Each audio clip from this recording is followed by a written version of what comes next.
हाय, आज मी बोलणार आहे पॉझिटिव्ह विचार. पॉझिटिव्ह विचार माणसाला वरती कसे घेऊन जातात किंवा सतत पॉझिटिव्ह विचार कसा करायचा. सतत जर तुम्ही पॉझिटिव्ह विचार करणारे असता तेव्हा तुमचं आयुष्य हे नेहमी पॉझिटिव्हच होत जातं.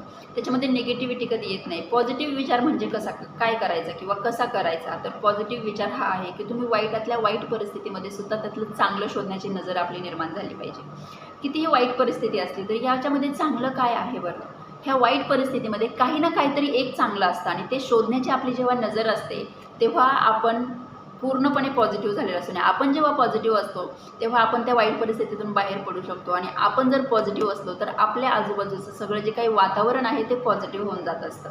जर तुमचा कोणी स्टाफ असेल, जर तुम्ही कुठे वर्किंग असाल, तुमचा जो काही सिनियर स्टाफ असतो, तुमचा जो काही ज्युनियर स्टाफ असतो किंवा तुमचा जो काही ग्रासरूट स्टाफ असतो, जे सगळे तुमच्या अवतीभोवती कामं करत असतात, जर तुम्ही पॉझिटिव्ह असता तेव्हा हे सगळं वातावरणच पॉझिटिव्ह होऊन जात असतं. आणि जेव्हा सगळेजण पॉझिटिव्ह असतात तेव्हा काय होतं तर खूप चांगल्या पद्धतीने काम होत असतं. आणि काम चांगलं होणं खूप गरजेचं असतं, कारण आपण जिथे कुठे काम करत असतो तिथून आपल्याला पगार मिळत असतो. हा जो काही पगार आहे तो आपल्या कामाचा असावा. कामाच्या ठिकाणी बरेच लोक मला चिटिंग करताना दिसतात. खरं तर हे खूप जास्त चुकीचं आहे.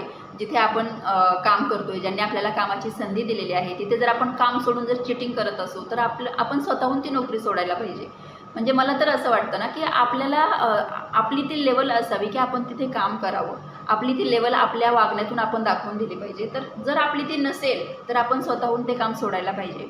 आणि जर आपण ते काम करू शकत असू चांगल्या पद्धतीने, आपल्याकडे जर ते स्किल असेल, आपल्या स्टाफला आपण जर चांगल्या पद्धतीने सांभाळू शकत असेल आणि आपल्या जे काही सिनियर स्टाफ आहे त्यांच्यासोबत जर आपण आपलं चांगलं बिहेवियर असेल, आपण जर कामाचे रिपोर्ट व्यवस्थित देत असू, आपण जर काम वाढवण्याच्या दिशेने प्रयत्न करत असू, ज्या ऑर्गनायझेशनमध्ये आपण काम करतोय त्या ऑर्गनायझेशनवरती जर आपलं प्रेम असेल तर आपल्या आयुष्यात आनंद यायला सुरुवात होतो. हे जे काही आपल्याला वाटतं, जिथे तुम्ही काम करताय त्यांना तुम्ही एकदम त्रयस्थ समजता किंवा त्यांच्याविषयी वाईट कमेंट करता, त्यांच्याविषयी सतत वाईट बोलता किंवा त्यांच्याविषयी सतत कंप्लेंट करत असता, तर अशा केसमध्ये काय होतं ना की कंप्लेंट आपल्या आयुष्यात येतात. कारण त्याच ऑर्गनायझेशनमधनं आपण पगार घेत असतो, त्याच ऑर्गनायझेशनमधून आपलं घर चालत असतं, आपली मुलं शाळेत जात असतात, आपण 3 वेळचं व्यवस्थित जेवण करत असतो. आपल्या आयुष्यातल्या लाईफस्टाईलमधल्या प्रत्येक चांगल्या गोष्टीमध्ये तिथला वाटा आहे. आणि आपल्या अशा सतत कंप्लेंटिंग नेचरमुळे काय होतं ना की कुठे ना कुठेतरी या निसर्गाला माहिती असतं तुम्हाला जे दिलेलं आहे ना त्यासाठी आभार मानण्याव्यतिरिक्त तुम्ही जर सतत कंप्लेंट करत असाल आणि जर सतत कंप्लेंटिंग नेचर असेल तर ते इतरांनाही इरिटेट होत असतं आणि आपल्या आयुष्यातही त्यातून काही फारसं चांगलं उत्पन्न होत नाही. हे फक्त मी आजूबाजूचं सांगत नाही आहे, तर शरीरामध्ये सुद्धा व्याधी निर्माण होतात. जर कंटिन्यू कंप्लेंटिंग नेचर तुमचं असेल, कोणत्या ना कोणत्या गोष्टीविषयी सतत जर कंप्लेंट करण्याची सवय असेल तर तुमच्या शरीरामध्ये वेगवेगळ्या व्याधी उत्पन्न होऊ शकतात. कोणतीही गोष्ट एका दिवसात होत नाही. तुम्हाला जर मनामध्ये गोष्टी साठवून ठेवायची सवय असेल, एखाद्या गोष्टीवरती तुम्ही जर कंटिन्यू कोणाचा तरी द्वेष करताय, कोणाचा तरी राग करताय, तर ह्या गोष्टींमुळे शरीरामध्ये व्याधी उत्पन्न होऊ शकतात. एका दिवसात काहीही होत नाही, पण कंटिन्यू हे जर सुरू राहिलं तर एक ना एक दिवस नक्की असं होतं. त्यामुळं अचानक काहीही होत नाही. आपण असं म्हणतो की अरे त्याला अचानक कॅन्सर डिटेक्ट झाला, अचानक नाही झाला. ही वर्षानुवर्षांची प्रॅक्टिस आहे. आपण जो काही विचार करतोय, आपण जे काही वागतोय, आपल्या फक्त काही लोक तुम्हाला अशी बघायला मिळतील की अरे जे तर काहीच करत नाहीत, स्मोक करत नाहीत किंवा त्यांना कसलीही व्यसन नाही आहे, स्टील त्यांचं लिव्हर खराब झालेलं आहे. असे काही लोक आहेत की ज्यांना कुठलीही वाईट सवय नाही आहे तरीसुद्धा त्यांना कॅन्सर डिटेक्ट झालेला आहे. तर हे सगळं काय आहे, तर हे आहे की आपलं जे काही वागणं आहे ते आपल्या दिशेने येत असतं. शरीरामध्ये एकही व्याधीसुद्धा विनाकारण नाही आहे. आपण कुठे ना कुठेतरी कोणाला ना कोणाला तरी काहीतरी त्रास दिलेला होता की तो त्रास आपल्याकडे परत येणार आहे आणि तो त्रास आपल्याला भोगावा लागणार आहे. कारण कर्माच्या फेऱ्यांमधून कोणाचीही सुट्टी नाही आहे. त्यामुळं आपल्या आयुष्यात जर असा काही त्रास असेल तर त्याचं कारण शोधून त्याच्या मुळापर्यंत पोहोचून आपण आपल्या वागण्यामध्ये बदल करू शकतो. एक छोटंसं उदाहरण सांगेल. मला काही आपल्या आजूबाजूलाच काही माणसं दिसतात की जे कोणाला 1 रुपया द्यायची त्यांची इच्छा नसते. एकही रुपया ते सोडू शकत नाहीत इन द सेन्स की कोणाचे घेतलेले जरी पैसे असतील तरीसुद्धा त्यांना ते वेळेत परत करावेसे वाटत नाहीत.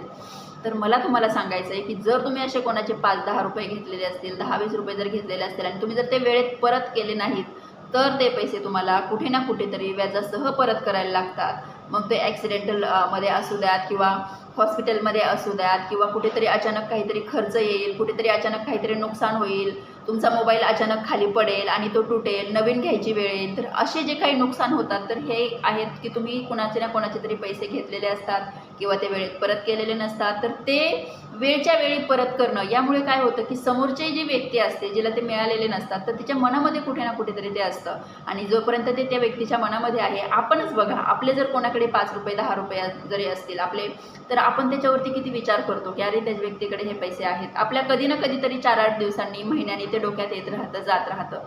जरी तुम्ही मागत असाल मागत नसाल पण तुमच्या मनामध्ये ते येतं आणि जातं. तर या येण्याने आणि जाण्याने काय होतं, ते कर्ज निर्माण होतात, कारण तुम्ही तिथे देणं लागतं आणि हे जितक्या वेळा समोरून आठवलं जातं तुम्हाला तितके त्याचे जास्त पटीने रिटर्न्स पे करावे लागतात. आपल्या ते लक्षात येत नाही. आपल्याला असं वाटतं की अरे माझ्या आयुष्यात हे प्रॉब्लेम, पण ते प्रॉब्लेम उत्पन्न कुठून झाले हे जर आपल्याला समजलं तर आपण आपल्या वागण्यामध्ये आपल्या बोलण्यामध्ये बदल करून आपण ते प्रॉब्लेम मुळापासून उपटून काढू शकतो. कधी कधी कसं असतं, आपण कोणाकडनं तरी एखादी वस्तू घेऊन येतो पण आपल्याला ती परत देताना खूप त्रास होतो किंवा आपल्याला ती तेवढ्या प्रमाणात द्यावीशी वाटत नाही आणि म्हणजे ह्या व्यक्तींकडे कमी असतं अशातलाही काही भाग नाही आहे. मी अगदी वेल सेटल्ड घरातल्या सुद्धा असे उदाहरणं बघितलेले आहेत की ज्यांच्याकडे खूप काही आहे पण फक्त द्यावंसं वाटत नाही. द्यायच्या वेळेला मन कुठेतरी कुडकुडीत होतं की अरे इतकं देऊ का नको, तितकं देऊ का नको. एक एक्झाम्पल सांगते. तुम्ही जर कोणाकडनं शेजाऱ्याकडनं तुमच्या काहीतरी एखादं जे काही भांडं आहे ते भरून साखर आणलेली आहे आणि जेव्हा साखर तुम्ही आणलेली आहे तेव्हा तुम्ही पूर्ण भरून आणलेली आहे वरतीपर्यंत आणि जेव्हा परत द्यायची वेळ येते तर तुम्ही थोडीशी कमी करून देता. असं तुम्हाला तुमच्या आजूबाजूला बघायला मिळतं का?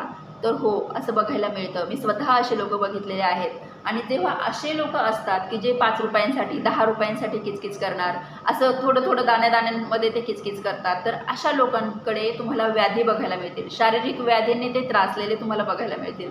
कारण तुम्ही जे काही केलेलं आहे, तुमचा जो स्वभाव आहे त्याचं तुम्हाला कुठे ना कुठेतरी काही ना काहीतरी पे करावं लागणार आहे.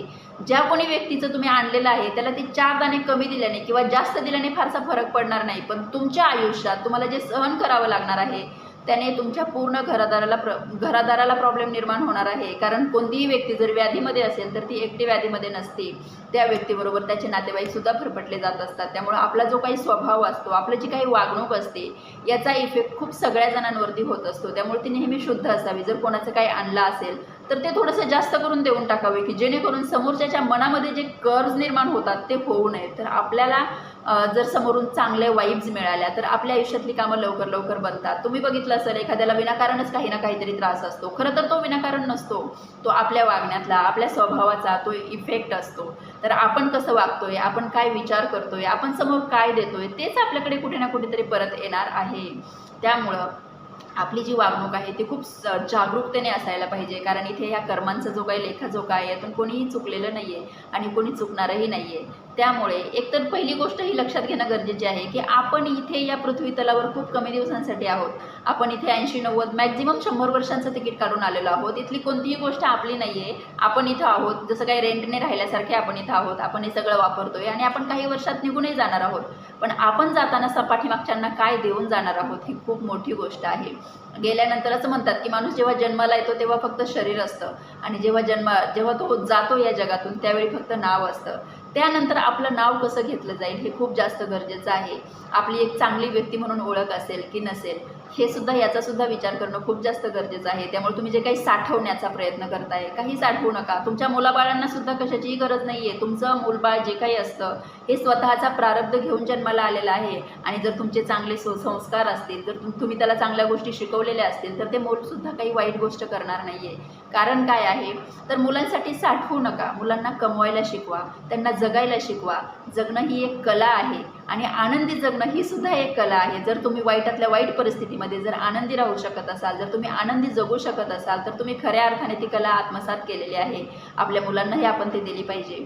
पुढच्या पिढीला आपण तो वारसा दिला पाहिजे. आपण चांगलं आणि आनंदी जगता आलं पाहिजे. आपल्याला हॅपी विचार करता आलं पाहिजे. थोडंसं हे जे काही जग आहे या जगामध्ये जे काही चाललेलं आहे, चांगलं असेल वाईट असेल, तर याच्याकडे बघण्याचा आपला जेव्हा दृष्टिकोन बदलतो, आपल्याला जेव्हा त्याची कारणं समजतात तेव्हा हे सगळं पॉसिबल आहे. तर जीवनामध्ये जेव्हा तुम्ही भगवंताच्या पायाजवळ जाता आणि जेव्हा तुमचं कर्म असं असतं की तुम्हाला बाकीची सगळी सुखं मिळू शकत नाहीत, त्यावेळी तुम्हाला ज्ञान मिळतं आणि हे जे ज्ञान असतं हे माणसाचं आयुष्य सुंदर करायला मदत करतं आणि जेव्हा ज्ञान येतं त्यावेळी आयुष्यात दुसऱ्या कोणत्या गोष्टीची गरज पडत नाही. त्यामुळे जर तुमच्या आयुष्यात काही दुःख असेल तर ते प्रामाणिकपणे ॲक्सेप्ट करणं गरजेचं आहे की माझ्या आयुष्यात जर हे दुःख आहे तर हा माझ्या काही ना काहीतरी कर्मांचा परिणाम आहे आणि माझं कुठेतरी काहीतरी चुकलेलं होतं म्हणून मला हे दुःख आहे, असं आपण जेव्हा ॲक्सेप्ट करतो तेव्हा आपण खूप चांगल्या दिशेने एक पाऊल टाकलेलं असतं. आणि मला असं वाटतं की प्रत्येकाने ते ॲक्सेप्ट करायला पाहिजे, कारण सगळ्यांचं जीवन सुंदर होणं खूप जास्त गरजेचं आहे. फक्त तुमचं एकट्याचं जीवन सुंदर असून चालणार नाही, तर तुमच्या आजूबाजूच्या सगळ्यांचं जीवन सुंदर असणं खूप जास्त गरजेचं आहे. मुलांसाठी साठवून कमवून ठेवण्यापेक्षा मुलांना कमवायला शिकवा, मुलांना जगायला शिकवा, मुलांना जगण्याची कला शिकवा. या जीवनामध्ये फक्त करिअरच्या पाठीमागे पळून सुद्धा उपयोग नाही आहे, कारण तुम्हाला तितकंच मिळणार आहे जितकं तुम्ही कोणाला ना कोणाला तरी दिलेलं आहे. त्यामुळे देण्याची भावना असली पाहिजे आणि परमेश्वराचे उपकार मानले पाहिजे की मला देणाऱ्या ग्रुपमध्ये ठेवलेलं आहे, मला घेणाऱ्या ग्रुपमध्ये ठेवलेलं नाही आहे. त्यामुळे जर तुम्हाला सुद्धा तुमचं आयुष्य असं सुंदर करायचं असेल तर असा विचार करणं खूप जास्त गरजेचं आहे. थोडंसं नामस्मरण करणं खूप जास्त गरजेचं आहे, थोडंसं गीता वाचणं खूप जास्त गरजेचं आहे. तर तुम्ही सुद्धा हे असे छोटे छोटे बदल करून बघू शकता आणि तुमचं आयुष्य सुंदर करू शकता. थँक्यू.